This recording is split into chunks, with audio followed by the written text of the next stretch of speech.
నోటిపూత ఎందుకు వస్తుంది? దాన్ని ఎలా నివారించాలో దాని గురించి మనం కొన్ని విషయాలు తెలుసుకుందాం.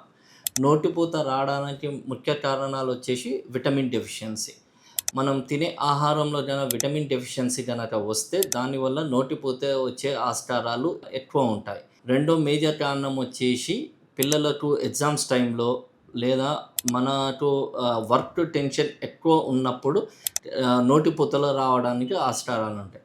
ఇలాంటి టైంలో కంపల్సరీ ఫుడ్ ఇంటేక్‌ని మనం బ్యాలెన్స్‌డ్ డైట్ చేసుకొని మన వర్క్ లైఫ్ అండ్ ఫ్యామిలీ లైఫ్‌ని బ్యాలెన్స్ చేసుకుంటే నోటిపూత వచ్చే ఆస్కారాలు చాలా వరకు తగ్గాయి. మూడో మెయిన్ కారణాలు వచ్చేసి పండ్లలో గనక ఎలాంటి పుచ్చులున్నా, ఎలాంటి ఫ్రాక్చర్‌లున్నా, ఎలాంటి షార్ప్ ఎడ్జెస్ ఉన్నా దానివల్ల కట్ అయ్యి దానివల్ల నోటిపూతలు రావడానికి అవకాశాలున్నాయి.